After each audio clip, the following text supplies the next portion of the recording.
자, 14페이지를 한번 보시면은요. 자, 관세법의 총칙 중에서 제일 첫 번째 살펴보는 내용이 관세법의 개념에 대해서 한번 살펴보는데요. 자, 1번에 의 부분이 있어요. 이 관세법의 개념에 대해서 설명을 하고 있는데요. 관세법은 외국에서 수입이 되고 외국으로 수출되는 물품, 즉 관세선을 통과하는 물품에 대하여 규제하는 법으로 관세 행정의 기초가 되는 법을 말한다. 이러한 관세법은 일반 세법과는 달리 관세의 부과 징수에 관한 내용 이외에 아까 말씀드렸던 운송수단, 보세구역, 통관 등 물품관리, 범법조사에 관한 내용도 규정을 하고 있다. 일반 세법에서 볼 수 없는 이러한 내용 등이 관세법에 규정이 되어 있다라는 내용이 되겠고요. 그 다음 두 번째 보면 전 시간에 말씀드렸던 관세법의 목적에 대해서 설명을 하고 있는데, 관세법은 관세의 부과 징수 및 수출입 물품의 통관을 적정하게 하고 관세 수입을 확보함으로써 국민경제의 발전에 이바지함을 목적으로 한다.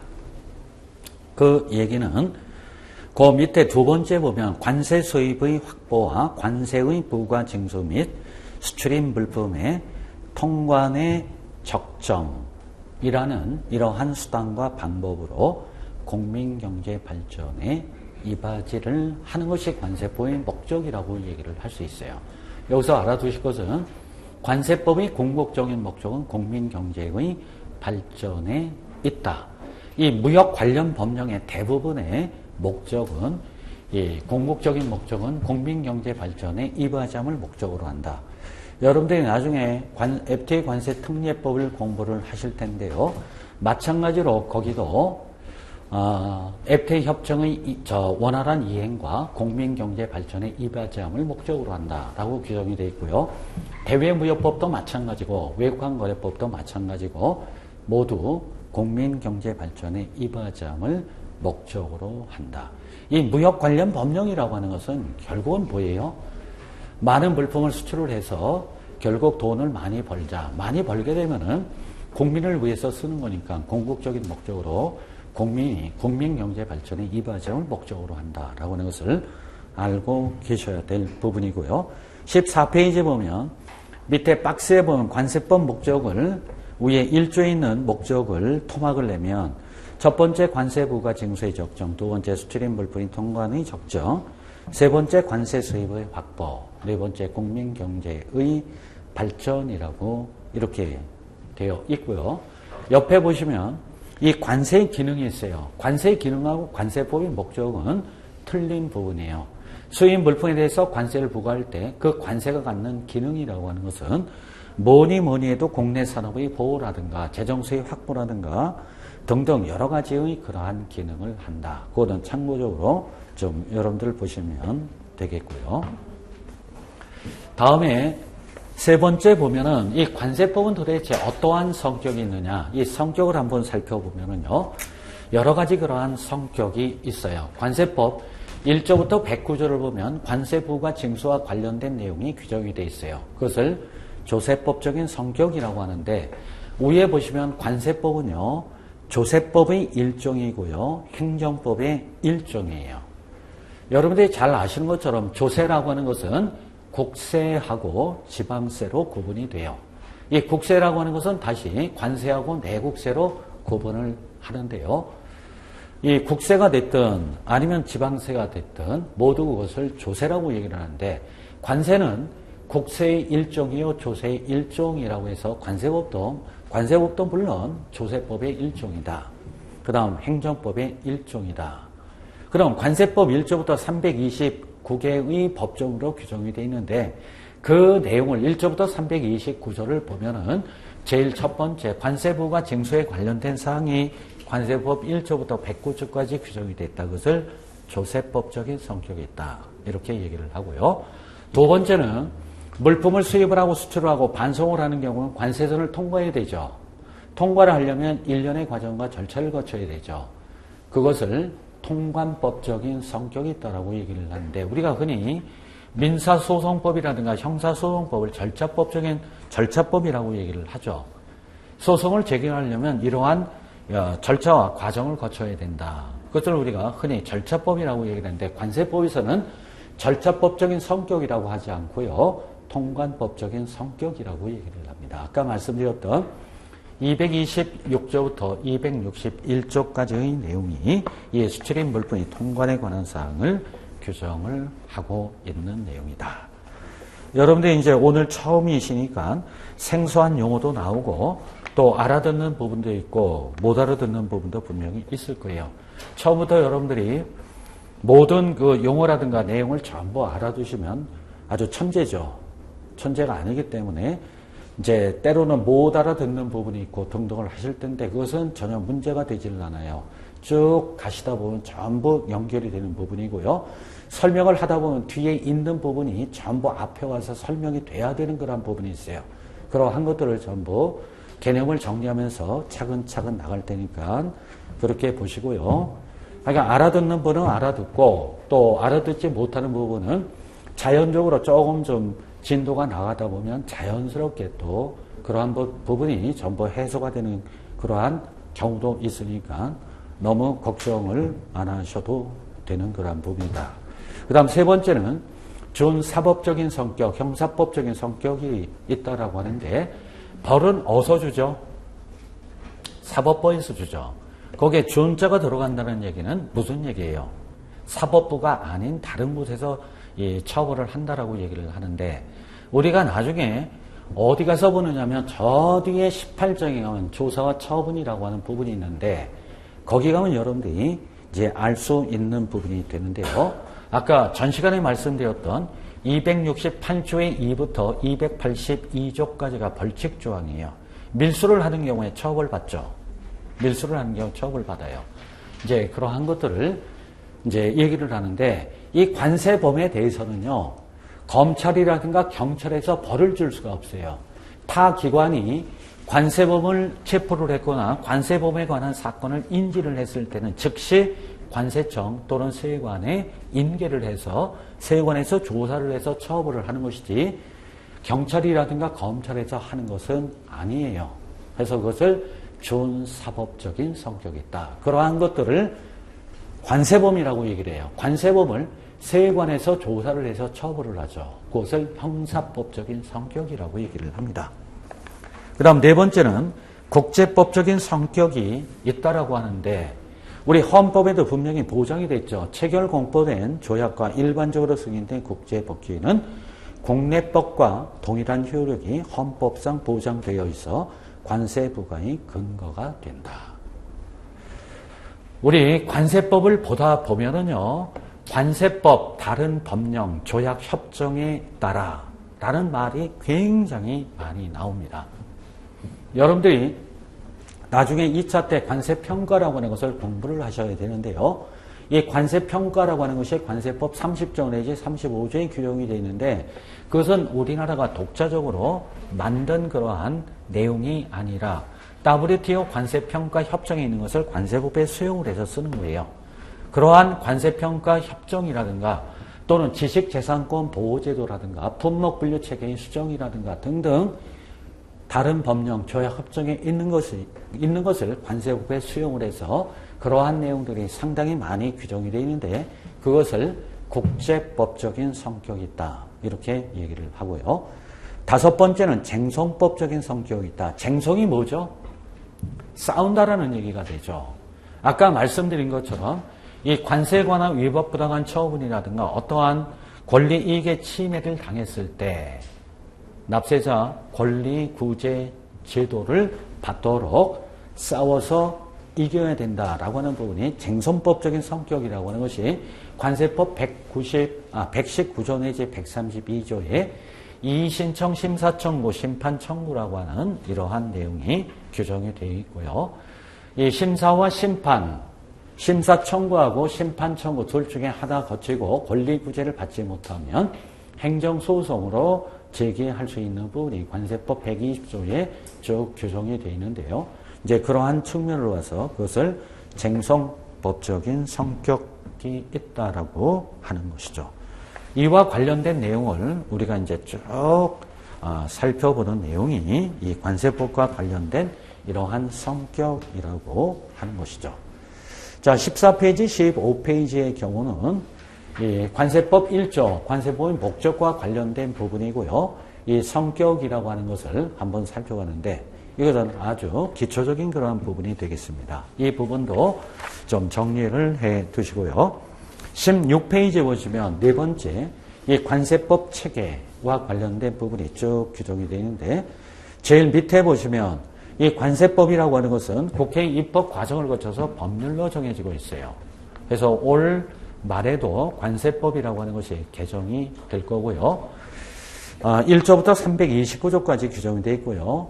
또한 관세법에서 위임된 내용이 규정이 되어 있는데 이것을 관세법 시행령이라고 얘기를 합니다.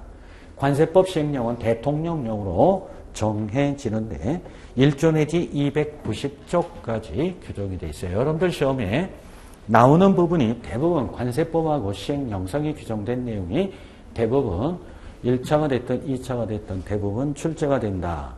다음에 관세법 시행규칙이라고 하는 것이 있어요. 기획재정부령으로 정하는데 1조부터 87조까지 규정이 되어 있습니다.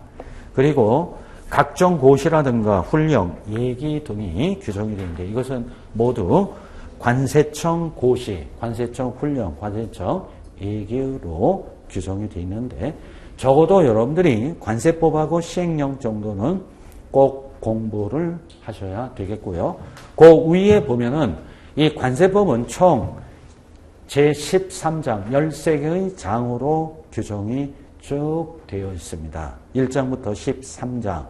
아까 말씀드렸던 제9장은 통관제도에서 226조부터 261조까지 쭉 규정이 되어 있다. 저는 항상 어디서 강의를 하든 간에 제가 항상 얘기하는 부분은 관세법의 가장 좋은 책은 법령집이 가장 좋은 책이다. 이렇게 항상 얘기를 합니다. 아까 강조를 한 것처럼 여러분들이 관세법 공부를 잘 하시려고 하면 고득점을 오시려면 관세 법령집이라고 하는 것을 꼭 보셔야 되는데 여러분들이 관세 법령집을 구입을 하시면은 법령집을 좀 많이 볼 거고요. 구입 안 하시면은 법령집 하나도 안 볼 거예요. 그냥 얘기만 하고 넘어갈 테니까 구입을 하시면은 요 법령집이 요거예요. 법령집인데 구입을 하실 분은 좀 구입을 하시는 것이 아마 합격에 많은 도움이 될 거고요. 요것을 많이 보셔야 여러분들 되는 부분이에요.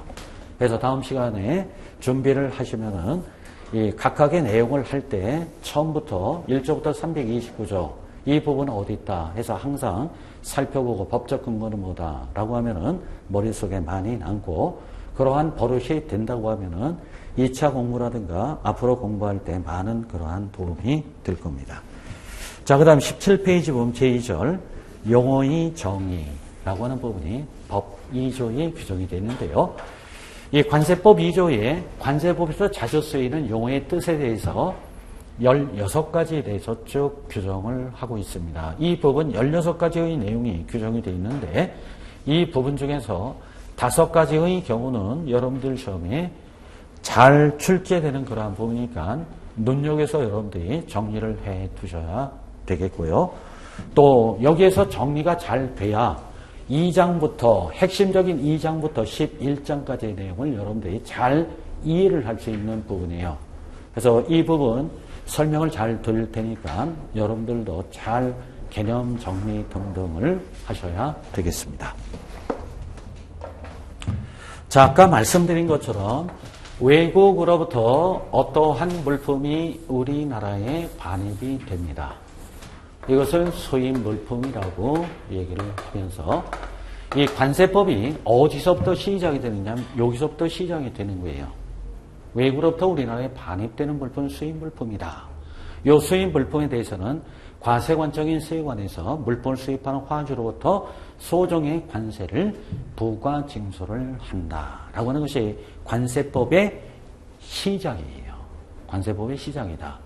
만약에 우리나라에서 만든 물품 외국으로 수출을 한다. 그것은 관세를 부과 징수하는 것은 아니죠. 최소한의 통제를 한다라고 얘기를 했죠.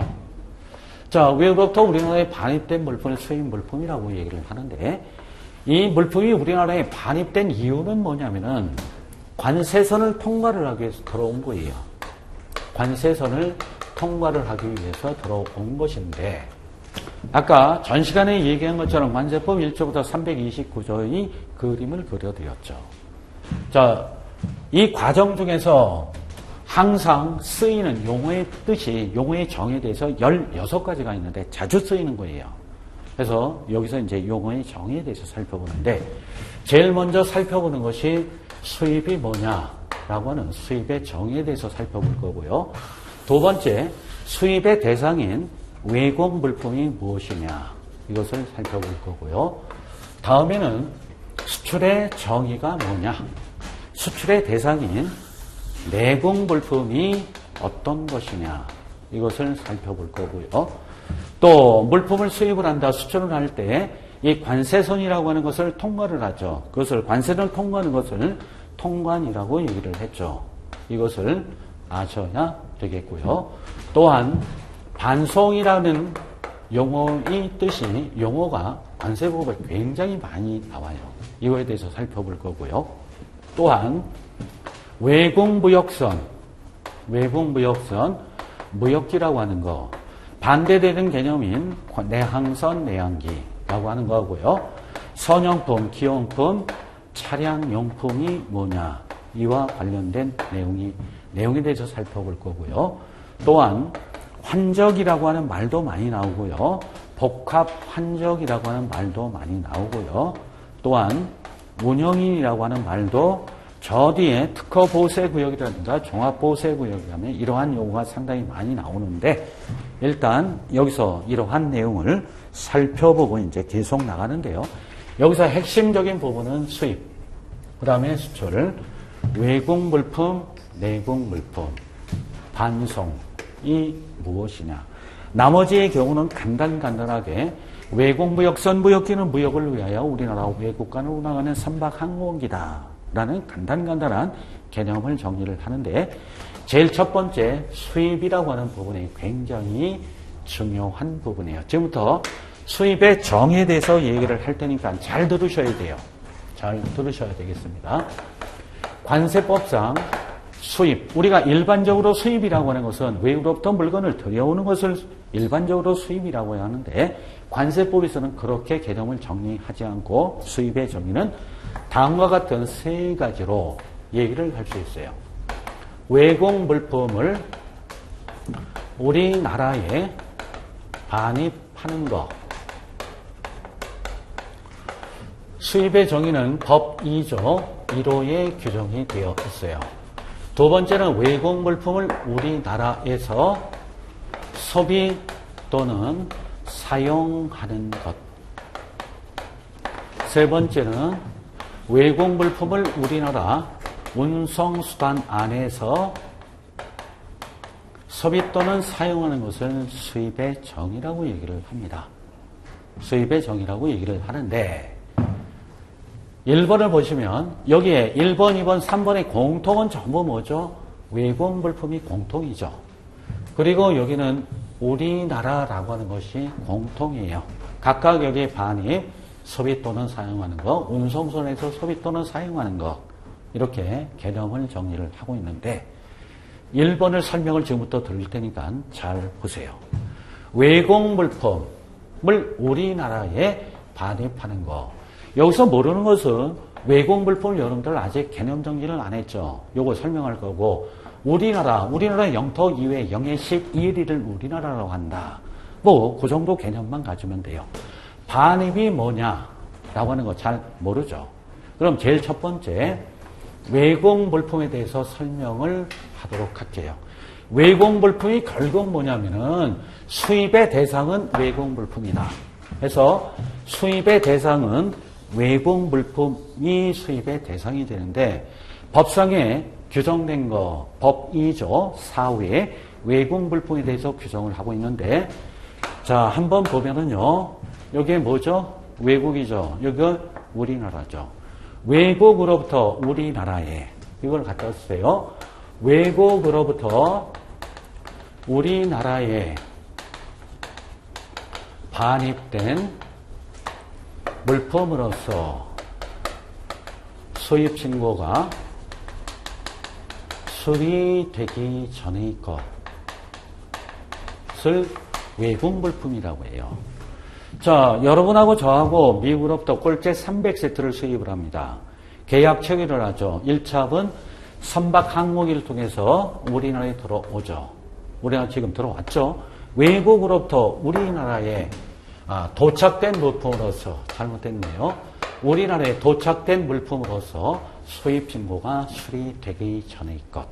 아직 뭐 구체적으로 개념은 정리는 안 되죠. 조금 이따 전부 여러분들이 몇 마디만 하면 다 알아둘 수 있는 부분이니까 좀 이따 설명을 드리고요.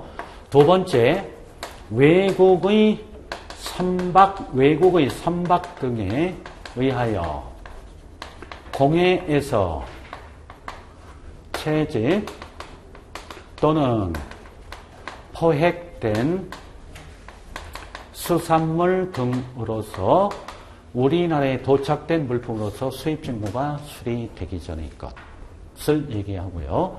세 번째, 수출 신고가 수리된 물품. 이것을 뭐라고 하느냐면 외국 물품이라고 해요. 외국 물품이라고 하는데 간단하게 얘기해서 수입이라고 하는 것은 외국 물품을 이끌고 관세를 통과해서 삐져나오는 것을 수입이라고 얘기를 하는 거예요. 수입이라고 하는데 자, 설명을 드리도록 하죠. 자, 외국 물품 지금 세 가지 말씀을 드렸어요. 조금 있으면 여러분들 다 이해할 수 있는 거니까 일단 외국 물품 세 가지가 있다. 그거 보시고 이것을 우리나라의 반입이라고 하는 것은 들여오는 것을 얘기를 해요. 들여오는 것을 얘기를 하는데 이 관세법상에 반입이라는 말이 관세법 157조에 보세구역의 물품을 반입 반출하려는 자는 세관청에게 신고를 하여야 한다. 거기 반입이라고 하는 말이 나와요. 그 의미하고는 틀려요. 반입은 여러 가지 설이 있어요. 반입에 대한 여러 가지 설이 있는데 여러 가지 설 중에서 어떤 설을 가지고 반입에 대해서 얘기를 하느냐면 인치설을 가지고 반입이 뭐다라고 하는 것을 설명을 하는데 인치설에는 첫째 자유유통화설이라고 하는 것이 있고요. 두 번째는 수입신고 수리설이라고 하는 것이 있고요. 세 번째는 초경설이라고 하는 이 세 가지를 가지고 반입이 뭐냐라고 하는 것을 설명을 하고 있어요. 첫 번째 자유유통화설. 설명을 한번 드릴 테니까 잘 이해하시면 많은 것을 여러분들이 얻을 수 있는 부분이에요. 여러분들이 아시는 것처럼 외국으로부터 우리나라에 반입된 물품을 수입 물품이라고 얘기를 했는데 이거 어디에 장치를 해야 된다고 아까 말씀을 드렸죠? 보세구역에 장치를 한다라고 얘기를 했어요. 보세구역에 당의 수입 물품을 장치를 한다는 얘기는 돈이 들어요. 창고료를 납부를 한다든가 지정 장치장에 장치한 경우는 경비료를 내야 돼요. 돈이 드는 부분이에요. 그럼 이것을 돈 드는데 왜 보세구역에 장치를 하느냐? 과세관청 입장으로 봐서는 외로부터 우리나라에 반입된 이 수입 물품이라고 하는 것, 소정의 관세를 부관 징수를 해야 되기 때문에 관세 채권 확보를 용이하게 하기 위해서 보세구역 아닌 아무런 장소에 장치를 한다면 도난 분실이 된다든가 불법 유출이 돼서 과세관청 입장으로서는 관세 채권 확보에 용이하지 않기 때문에 보세구역에 장치를 하도록 관세법 155조에 규정을 하고 있어요. 외국 물품 또는 내국 운송 신고를 하려는 내국 물품은 보세구역이 아닌 장소에 장치할 수 없다. 만약에 이를 위반을 했을 때는 1,000만 원 이하의 과태료 처분을 받게 돼요. 자, 여러분하고 저하고 미국으로부터 꼴째 300세를 들어와요. 그럼 우리 물건이죠. 우리 물건이지 국가에서 꼴째 300세트에 대해서 대가를 우리 대신 지급하는 것도 아니고 우리 물건 아니에요. 우리 물건이면 주인은 우리예요. 그럼 아무데나 장치하면 되는데 아무데나 장치를 하면은 관세법에 의해서 처벌을 받는다. 해서 보세구역에 반드시 장치를 해야 돼요. 그리고 장치하고 난 다음에 뭐를 해야 되냐면 세관장한테 수입신고를 해야 돼요. 수입신고를 해야 돼요. 수입신고해서 세관에서 심사해서 이상이 없으면 수리를 할 때 이 물품에 대한 관세가 1억이라면 1억이라는 관세를 납부를 해야 돼요. 가만히 보니까 물건이 외국으로부터 우리나라에 도착한 물품이죠. 외국으로부터 우리나라에 도착을 했죠. 여기 수입신고하고 수리가 되기 전 요 상태에 있어서는 지금 많은 여러분들이 법령제국서 하나하나 다 살펴보지는 못했지만은 이 부분은 수입신고를 해서 수리가 되기 전까지는 관세법 구속을 상당히 많이 받는다라는 의미예요. 물건 들어오면 보세구역에 장치하라, 수입신고를 하라, 수입신고인데 서류가 부족하다, 보완을 해라, 또한 원산이 표시가 되어 있지 않다, 원산이 표시를 해야 통관이 된다, 등등등등. 수입신고에서 수리가 되기 전까지는 관세법의 구속을 엄청 받는다라는 의미가 되는 거예요. 이것을 꼭 기억을 하셔야 돼요. 여기서 관세법 구속에서 벗어난다라는 얘기는 이 관세선을 뚫고 나와야 되는 거예요. 이 관세선을 뚫고 나오려고 하면은 수입신고에서 수리가 되면은요, 이것을 뚫고 나온다는 얘기예요. 뚫고 나온다는 의미는 관세법의 구속에서 벗어나서 뚫고 나온다라는 의미는 요거 뚫고 나온다라는 얘기는 이 외국 물품이 무슨 물품으로 된다라는 얘기냐면 내국 물품화해서 국내에서 자유롭게 유통이 된다라고 하는 설을 자유유통화설이라고 얘기를 하는 거예요. 여기서 다시 한번 얘기를 하면 외국으로부터 우리나라에 도착된 물품으로서 수입신고가 수리되기 전까지는 이 물품은 외국 물품이에요. 수리가 되기 전까지는 외국 물품인데 신고해서 과세관청에서 수리를 해준다는 얘기는 뚫고 나가도 좋다. 뚫고 나오는 거예요. 뚫고 나온다는 얘기는 관세법 구속에서 벗어난다라는 얘기가 돼요. 관세법의 구속에서 벗어나려고 하면 신고해서 수리가 돼야만 뚫고 나온다는 얘기예요. 뚫고 나온다는 얘기는 내국 물품화 된다라는 얘기가 돼요. 내국 물품에서 국내에서 자유롭게 유통이 된다라고 하는 것을 자유유통화설이라고 얘기를 하고 이것을 이 외국 물품을 우리나라에 반입하는 거. 즉 외국 물품이 우리나라에 도착을 하게 되면 이 관세법의 구속에서 벗어나서 내국 뚫고 나오면 내국 물품에서 국내에서 자유롭게 유통이 된다라고 하는 것을 자유유통화설이라고 해서 이것을 반입이라고 얘기를 하는 거예요. 여기서 이제 여러분들이 얻어듣는 것이 굉장히 많아요. 이거죠. 외국으로부터 우리나라에 도착된 물품으로서 수입신고가 수리되기 전이라는 얘기는 여기까지를 얘기를 하죠. 아직 뚫고 나오지 않은 요 상태의 물품을 외국 물품이라고 하는 거예요. 그 얘기는 수입신고에서 수리가 되기 전까지는 관세법 구속을 엄청 받는다는 얘기예요. 보세구역 장치하라, 수입신고해라, 돈 내라, 뭐 해라. 수리가 되기 전까지는 관세법 구속을 엄청 받는다는 얘기예요. 관세법 구속에서 벗어난다라는 의미는 신고해서 수리가 되면은 뚫고 나온다는 얘기는 구속에서 벗어나서 그 내국 물품화가 돼서 자유롭게 유통이 된다라고 하는 것을 뭐라고 얘기를 하냐면 자유유통화설이라고 얘기를 한다.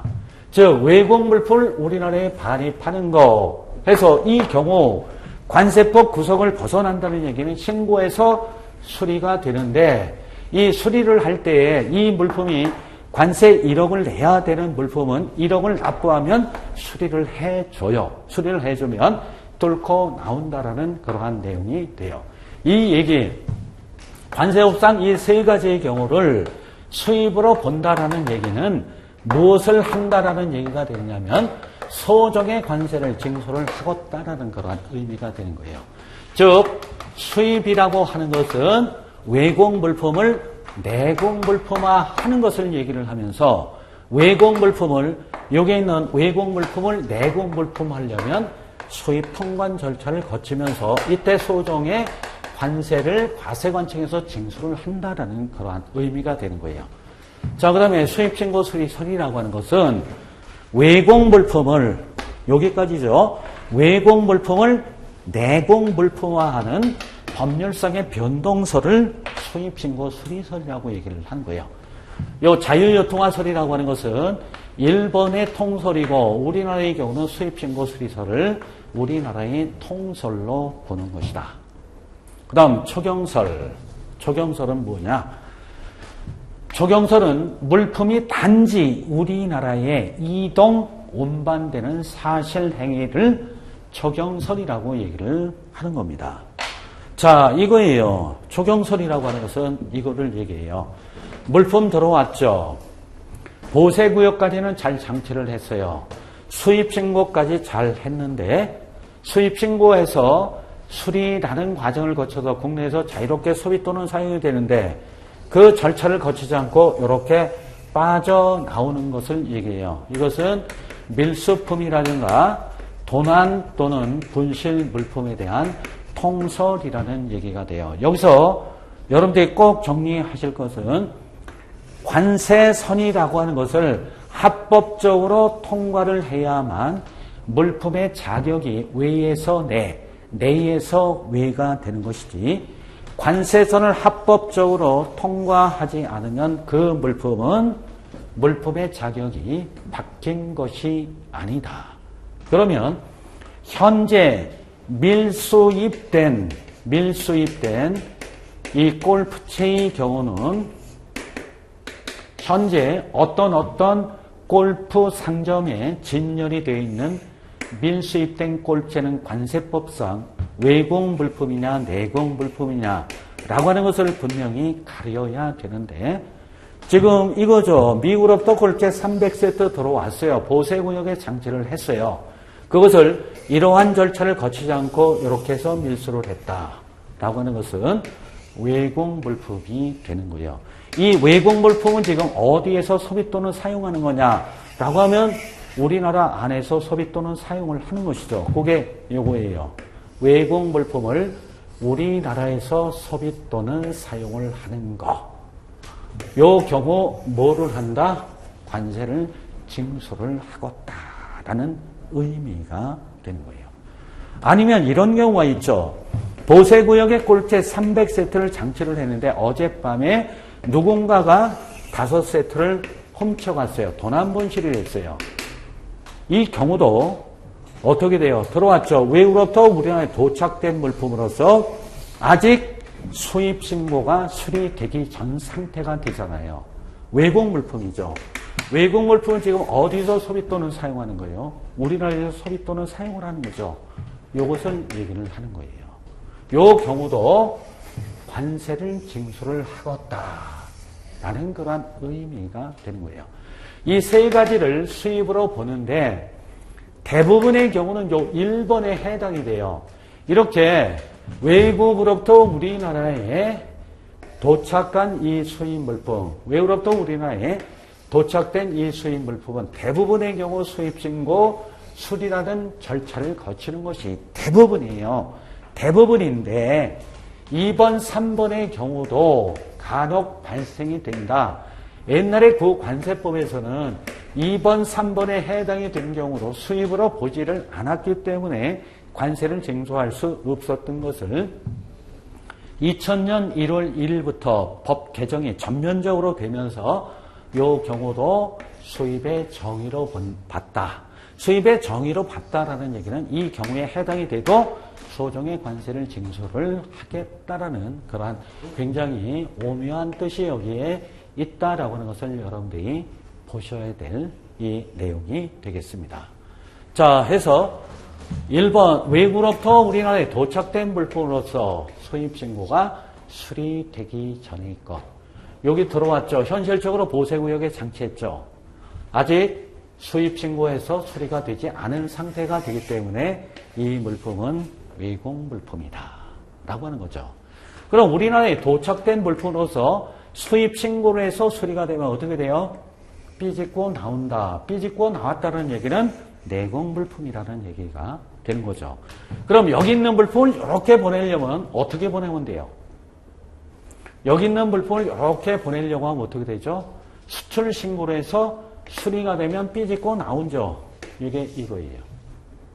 여기서 넘어온 거예요. 여기서 이렇게 넘으려면 어떻게 하면 돼요? 수입 신고해서 수리가 되면 넘어온다라는 얘기가 되죠. 이 의미를 잘 알고 계시면 아주 여러 가지가 한 번에 정리가 되는 그러한 부분이 되니까 이것을 꼭 이해를 하셔야 되겠고요. 세 번째, 외국 물품을 우리나라 운송수단 안에서 소비 또는 사용을 하는 것. 또 수입으로 봐요. 이것은 이따 교재에도 살펴보겠지만은 외국 물품을 선용품으로 적재를 해서 외국을 향하는 선박 안에서 그것을 소비 또는 사용을 하면은 관세를 징수하지 않는데 그 외국 물품인 어떠한 물품을 기용품으로 적재했는데 그것을 다른 선박에 양조를 팔아먹는다든가 등등 이러한 경우도 수입으로 본다라는 얘기가 돼서 요 수입의 정의 세 가지로 보는 것을 꼭 여러분들이 이해를 하셔야 될 그러한 부분이 되겠습니다. 자, 17페이지에 보시면 용어의 정의 첫 번째 수입 1번 정의를 보면 일반적으로 수입이란 외국으로부터 우리나라로 물품이 이동하는 사실 행위를 말하지만 관세법상 수입은 이 사실 행위 가운데서 최종 단계인 국내로 물품을 반입하는 시점을 말한다. 관세법상 수입의 정의는 다음에 해당하는 것을 말한다. 1번 외국 물품을 우리나라에 반입하는 것. 밑에 표시판이 있죠. 외국 물품을 우리나라에 반입하려면 수입 통관, 즉 수입 신고 수리, 즉 수입 통관 절차를 거쳐야 하며 통관 절차를 거치는 과정에서 소정의 관세를 납부해야 한다. 또한 수입 신고의 수리는 외국 물품을 세관 통제로부터 해제시켜 화주가 자유롭게 사용할 수 있게 하는 것을 말한다. 아까 말씀드린 것처럼 수입이라는 얘기는 결국 뭐예요? 외국 물품을 내국 물품화하는 것을 얘기하죠. 외국 물품을 내국 물품화하려면 수입 통관 절차를 거쳐야 되죠. 그 물품이 관세를 내야 되는 물품은 소정의 관세를 납부를 해야 된다라는 얘기가 되는 것이죠. 두 번째, 외국 물품 우리나라에서 소비 또는 사용하는 것. 밑에 보면 외국 물품이 수입 통관 전이라도 우리나라에서 소비 또는 사용되는 경우 그 소비 또는 사용이 사실상 자유유통 상태로 이동된 것과 동일한 효과가 발생하므로 반입과 동등하게 수입으로 보는 것이다. 아까 얘기를 했죠. 이거죠. 들어왔는데 관세선을 합법적으로 통과하지 않고 이렇게 밀수를 해서 국내에서 소비 또는 사용하죠. 국내에서 소비 또는 사용이 됐다라는 얘기는 신고해서 수리가 된 물품과 똑같이 국내에서 소비 또는 사용을 했는데 이러한 절차를 거치는 건 해당 관세를 납부를 했는데 밀수를 한 경우는 뭐예요? 관세를 납부하지 않은 상태가 되죠. 이 경우도 수입으로 본다라는 얘기예요. 수입으로 본다라는 얘기는 소정의 관세를 징수한다. 이것을 얘기를 하죠. 외국 물품 우리나라에서 소비 또는 사용하는 것. 세 번째, 외국 물품 우리나라의 운송수단 안에서의 소비 또는 사용하는 것. 우리나라의 운송수단은 우리나라의 법 적용을 받는 운송수단이므로 운송수단은 국내에 있는 경우는 물론이고 국내에 있지 아니하여도 외국 물품을 운송수단에서 사용하거나 선용품을 선용품 용도로 사용하지 않고 다른 선박에 판매하였다면 수입으로 보는 것이다. 그래서 이것은 선용품, 기용품이라고 하는 것을 여러분들이 좀 정리를 하시면은 알 수 있는 그러한 내용이 되겠습니다. 밑에 박스에 보면 우리나라, 그 다음에 반입은 소유권의 이전뿐만 아니라 사용권 이전 사유로 가져오는 것으로서 반입에 관한 학설은 여러 가지 있으나 관세법의 규정 등으로 볼 때 인치설이 타당하며 그 내용은 다음과 같다 해서 자유유통화설, 수입신고수리설, 세 번째 초경설에 대해서 모두 설명을 했던 부분이니까 그것은 참고적으로 여러분들이 좀 보시면 되겠고요. 18페이지에 두 번째 외국 물품에 대해서 살펴보면 여기 있죠. 외국으로부터 우리나라에 도착된 물품으로서 수입신고와 수리되기 전의 것 확실히 아셔야 될 부분이 되겠고요. 두 번째, 외국의 선박 등에 의하여 공해에서 채집 또는 포획된 수산물 등으로서 우리나라에 도착된 물품으로서 수입신고가 수리되기 전의 것. 요거 조금 좀 설명을 하도록 하겠습니다. 자, 우리나라 기선으로부터 12해리까지를 우리나라 영해라고 이렇게 합니다. 근데 우리나라 기선으로부터 요 200캐리까지를 우리가 보통 뭐라고 하느냐면 EEZ시라고 얘기해요. 즉 배타적 경제 수역이라고 얘기를 하는데 배타적 경제 수역이라고 하고요. 그 다음에 이제 이것을 우리가 흔히 공해라고 얘기를 합니다. 자, 공해에서 잡은 메루치 꽁치는 관세법상 외국물품, 내국물품을 어떻게 가리느냐, 어떻게 구별을 하느냐라고 하면은 우리나라 선박에 의해서 잡은 메루치 꽁치는 내국물품으로 보고요. 외국의 선박에 의해서 공해에서 잡은 메루치 꽁치는 관세법상의 외국물품으로 보는 것을 꼭 기억을 하셔야 돼요. 그런데 여기에 공해에는 요 경제수역, 배타적 경제수역을 포함을 시키는 거예요. 공해에는 요 배타적 경제수역을 포함을 하는 거예요. 여기서 잡은 메루치 꽁치나 여기서 잡은 메루치 꽁치, 이것은 우리나라 선박에 의해서 잡았느냐, 외국 선박에 의해서 잡았느냐에 따라서 외국 물품이요, 내국 물품이라고 하는데 여기에 등이라고 하는 거 있죠. 외국의 선박 등에 의하여 포획한 수산물 등.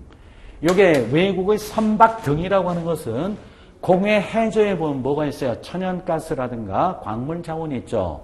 그 경우는 외국 발굴 장비에 의거 발굴된 천연가스 등은 외국 물품이고요.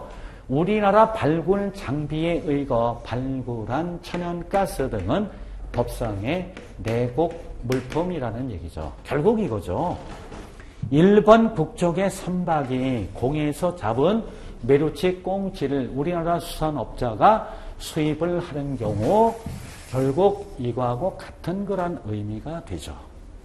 이것은 일본 내에서 만든 물품을 우리가 수입하는 거고 이것은 만드는 게 아니잖아요. 외국은 일본 국적의 선박이 공해에서 잡은 메루치 꽁치를 우리나라 수산업자가 일본으로부터 수입을 하죠. 한 단계 더 나가서 그 물고기에 대해서 어디에서 잡은 거냐, 일본에서 양식한 거냐, 양식하지 않은 공해에서 잡은 거다. 그거를 이제 표현을 해주는 부분이지 결국 일본하고 똑같은 그러한 부분이 되는 거예요. 잘 그것도 구별을 분명히 하셔야 되겠습니다. 자, 수입의 대상은 외국 물품으로 외국 물품 다음의 언안에 해당하는 물품을 말한다. 1번 외국으로부터 우리나라에 도착된 물품으로서 수입의 신고가 수리되기 전의 것.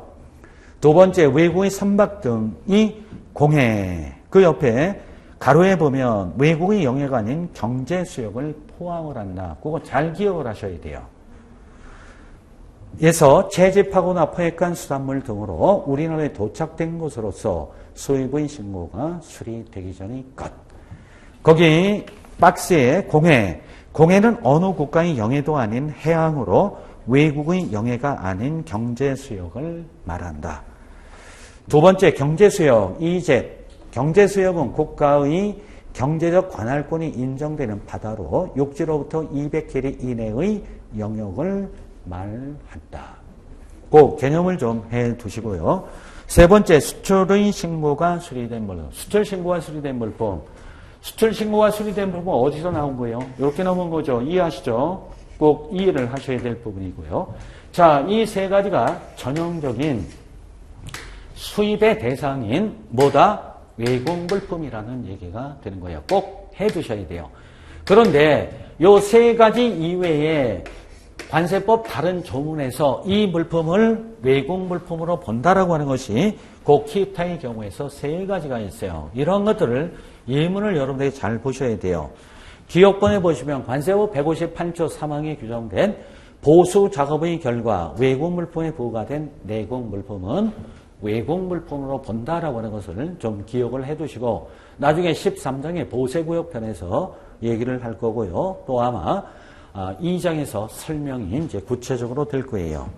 니은 번째, 보세 공장에서 외국 물품과 내국 물품을 원재료로 하여 작업을 한 경우 그로서 생긴 물품, 이것을 188조의 제품과세라고 얘기를 하는데 보세 공장이라고 하는 것이 있어요. 보세 공장이라고 하는 것은 이 관세법상 특허 보세 구역 중에 하나라고 얘기를 하는데요. 보세 공장은 이 세관장으로부터 특허를 받아야 돼요. 특허를 받아서 그 운영을 하는 특허 보세 구역을 보세 공장이라고 하는데, 보세 공장에서는 외국 물품과 내국 물품을 원재료로 해서 어떠한 물품을 만들어서 외국에 그것을 보내는 이 제조 가공을 목적으로 한 하나의 특허 보세 구역의 일종이라고 얘기를 합니다. 이렇게 보세 공장에서 외국 물품과 내국 물품을 원재료로 해서 그로서 생긴 물품은 관세법상 그것을 외국 물품으로 보는 것을 기억을 하시고요.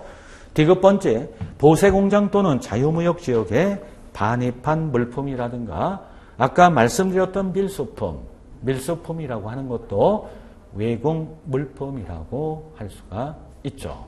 그래서 이러한 기타의 경우에서 세 가지를 여러분들이 꼭 정리를 해 두셔야 될 그러한 내용이 돼서 다시 한번 말씀드리면 수입이라고 하는 것은 즉 수입의 대상은 뭐다? 외국 물품이다.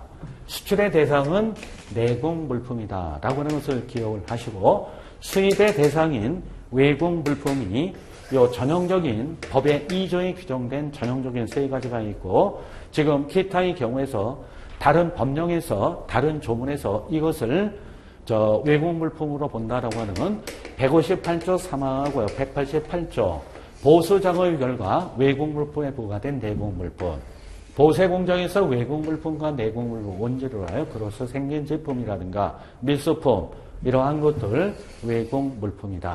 결국 수입은 계속 말씀드리지만 외국 물품을 내국 물품화 하는 것을 수입이라고 하는 거고 외국 물품을 내국 물품화 하려고 하면 외국 물품을 내국 물품화 하려고 하면 어떻게 해야 된다? 수입 통관 절차를 거쳐야 된다. 이 과정 중에서 그 물품이 관세를 내야 되는 물품은 소정의 관세를 과세관청에서 징수를 한다라고 하는 굉장히 중요한 경우다. 해서 수입의 정의는 세 가지로 본다라고 하는 거 꼭 보셔야 돼요. 수입은 요게 있죠. 외국 물품을 우리나라에 반입하는 거, 외국 물품을 우리나라에서 소비 또는 사용하는 거, 외국 물품을 우리나라 운송수단 안에서 소비 또는 사용을 하는 것이다. 충분히 아셔야 될 그러한 부분이 되겠습니다. 자, 이번 시간 여기까지 살펴봤고요. 잠시 쉬었다. 세 번째, 수입으로 보지 아니하는 소비 또는 사용에 대해서 살펴보도록 하겠습니다.